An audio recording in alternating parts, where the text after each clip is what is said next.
आप अगर भीख मांगना चाहते हो तो अच्छे से मांगो ना, इज्जत से मांगो। फिर कह रहा है कि इंडिया ने हेल्प नहीं की। जब आप इंडिया के बारे में हमेशा गलत बोलोगे कि इंडिया ऐसा है, फैशिस्ट स्टेट है, वहां के लोग ऐसे हैं, ये है वो है, वहां की हुकूमत ऐसी है, फिर भाई क्यों हुकूमत सामने आके आपकी मदद करेगी? अब जब अफगानिस्तान में अर्थक्वेक हुआ था, हमने भेजा था ना एड। तो अगर आईएमएफ ने लीनियंट व्यू ना लिया और जो हमारी इकोनॉमी के हालात हैं, जो ये डॉलर चीजें देख रहे हैं, पेट्रोल बिजली ये वो, तो फिर तो क्या करेंगे हम आगे? क्या लोग क्या करें? फांसी ले लें? What happens? जहां भी जरूरत पड़ती है इंडिया सामने आती है हेल्प करने के लिए, कभी पीछे नहीं हटी है। तो अपने हमसाय मुल्क को नहीं देगी क्या इंडिया, इंडियन गवर्नमेंट? लेकिन एक तरीका होता है भीख मांगने का। अच्छा नाज़रीन, एक दफा फिर हुक्मरान इत्तेहाद की उम्मीद पर पानी फिर गया। हर एयरपोर्ट पे जाके जो उनके साथ अलग से चेकिंग, जो अलग से बर्ताव होता है, बाकी लोग निकल जाते हैं लाइन में, पाकिस्तानी आवाम साइड में खड़ी होती है, उनके साथ अलग चेकिंग की। क्या फाइनेंशियल इमरजेंसी का वक्त आ गया है इस मुल्क में लगाने का? इन्हें एहसास था हालात की नजाकत का, इन्हें डर था। फालिक साहब, ये सारी दुनिया में एज अ विलफुल डिफॉल्ट ही देखा जाएगा। अब इंडियंस धमाल उठा रहे हैं कि यार एशियन क्यों लिखा है? जो सारे जो 5 लोगों की गैंग थी वो सारे पाकिस्तानी थे, आपने एशियन क्यों लिखा है? कैसी सोच है ये, कैसा बयानिया है ये, कैसी रविश है? हमेशा हिंदुस्तान से टक्कर करने की बजाय आप लोग देखिए कि क्या चीजें कमियां हैं जिसकी वजह से आप लोग सफर हो रहे हैं। हेलो फ्रेंड्स, जय हिंद। हिंदुस्तान स्पेशल में आपका स्वागत है दोस्तों। न्यूयॉर्क में काउंसिल ऑफ फॉरेन रिलेशंस के एक कार्यक्रम में जब पाकिस्तानी विदेश मंत्री बिलावल भुट्टो से भारत के साथ रिश्तों को लेकर सवाल पूछा गया तो उन्होंने कहा कि भारत ने हमारी कोई मदद नहीं की।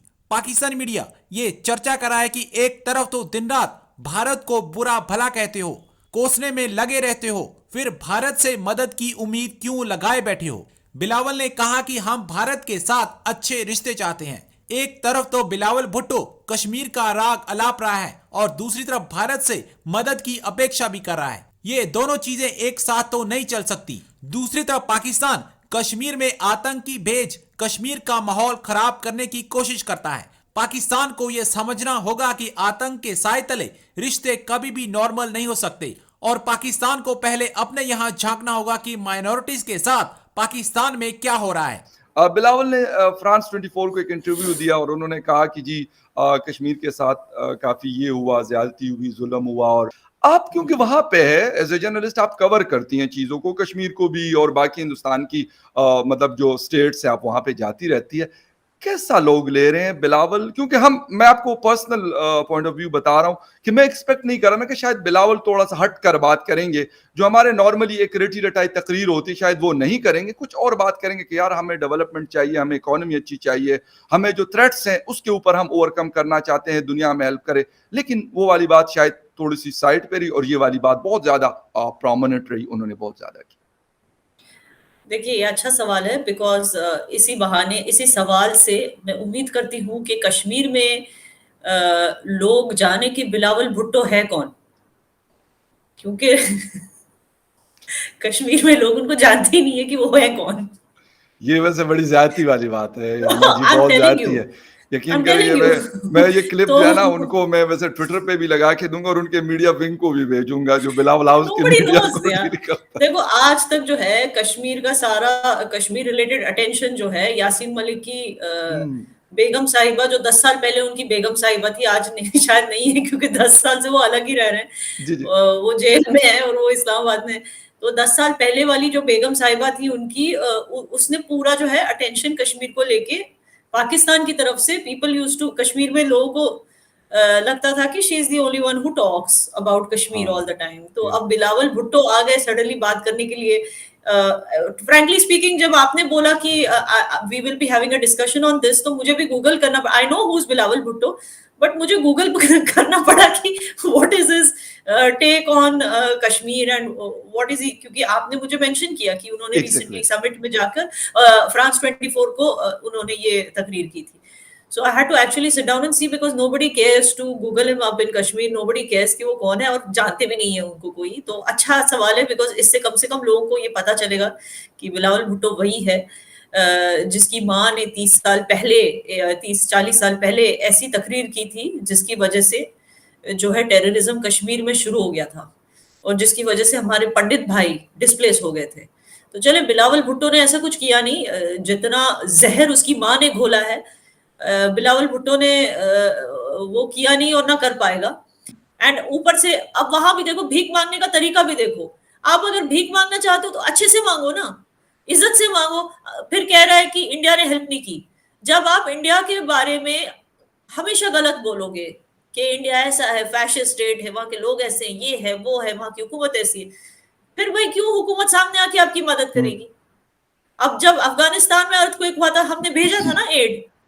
जहां भी जरूरत पड़ती है इंडिया सामने आती है हेल्प करने के लिए, कभी पीछे नहीं हटी है। तो अपने हमसाय मुल्क को नहीं देगी क्या इंडिया, इंडियन गवर्नमेंट? लेकिन एक तरीका होता है भीख मांगने का, इंडिया फैशिस्ट है, इंडिया ये है, इंडिया वो है, इंडिया ने हमें हेल्प नहीं किया। ऐसे ये क्या तरीका है? ये तो कोई ऐसे लग रहा है कोई बच्चा वो होता है ना, वाइन करता है ना बच्चा, मम्मा ने आज मुझे खाना नहीं दिया। ये कोई तरीका थोड़ी है। अच्छा, उनसे क्वेश्चन था कि आप इंडिया से हेल्प लेंगे या इंडिया ने आपको हेल्प की, तो उन्होंने जवाब में कहा कि भाई ना हमने मांगी है और ना उन्होंने ऑफर की है हिंदुस्तान, और कहते हैं कि ना हम एक्सपेक्ट कर रहे हैं। ये तो एक बात होगी, चले मैं कहता हूं ये ठीक है, ओके फाइन, आप ना लें, कोई मतलब ना हिंदुस्तान को इससे कोई फर्क पड़ता है कि वो आपको हेल्प देने के लिए कोई बहुत ज्यादा वो जोर लगा रहे कि नहीं हमने लाजमी देना, लाजमी देना। बट आप सोचिए ना कि ईगो ज्यादा इंपॉर्टेंट है या आवाम?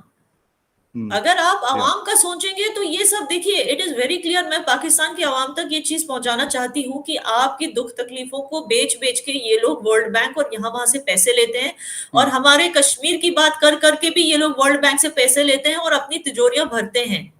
Simple as that. जो आपके लिए भीखे मांगी जाती है अलग अलग इंटरनेशनल प्लेटफॉर्म्स में, वो पैसा आप तक नहीं पहुंचता। ये चीज आप लोगों को शायद पता भी होगी, और मैं उम्मीद करती हूं कि आप खुद ऐसी हुकूमत चुनेंगे जो बार बार ना तो कश्मीर का मुद्दा उठाएगा और ना ही करप्ट होगा, बल्कि अपनी तिजोरी भरने की चक्कर में नहीं होगा, लेकिन इस मकसद से सियासत करेगा कि लोगों की और आवाम की खिदमत हो। ओके अच्छा, यहाँ ना तकरीबन कुछ दिन पहले एक डिप्लोमेट से बात हो रही थी, तो उसने एक बड़ी मुझे वो बात बड़ी अच्छी लगी। मैं यहाँ पे इसलिए आपसे वो पूछ रहा हूँ क्योंकि आप खुद कश्मीर से हैं। उसने कहा कि फखर, डू यू थिंक कि अगर वहाँ की आवाम को, यानी इंडियन साइड के कश्मीर के लोगों को कहा जाए कि भाई आपके पास हिंदुस्तानी पासपोर्ट पे वो ट्रेवल करते हैं, सारा कुछ उनके पास वहाँ की आइडेंटिटी है, नेशनल आईडी कार्ड उनके पास इंडियन है, कहते हैं कि आप उनको कहेंगे कि भाई हम आपको पाकिस्तानी पासपोर्ट और पाकिस्तानी कार्ड देंगे, तो कहते हैं कि डू यू थिंक कि वो खुशी खुशी ये चीज ले लेंगे?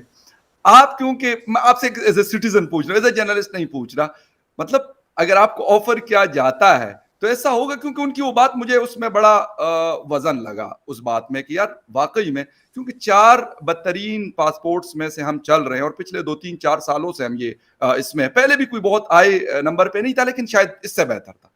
तो लगता है आपको कि ऐसा कुछ होगा कि वहां की आवाम वही चाहती है जो बिलावल साहब बोलते हैं या हमारा कोई फॉरेन मिनिस्टर बोलता है? एब्सोल्युटली नॉनसेंस कि वो ऐसे क्यों बोलते हैं। It is nonsense. मतलब क्यों कोई इंडियन चाहेगा कि पाकिस्तानी पासपोर्ट पे ट्रैवल करके खुद की बेइज्जती करवाए? इट इज एंड मैं आपको बोल दूं कि ये अगेन ये आवाम का सिचुएशन है, आवाम सफर करती है। हर एयरपोर्ट पे जाके जो उनके साथ अलग से चेकिंग, जो अलग से बर्ताव होता है, बाकी लोग निकल जाते हैं लाइन में, पाकिस्तानी आवाम साइड में खड़ी होती है, उनके साथ अलग चेकिंग की जाए। ये सब honestly as a neighbouring nation I feel bad for the Pakistan.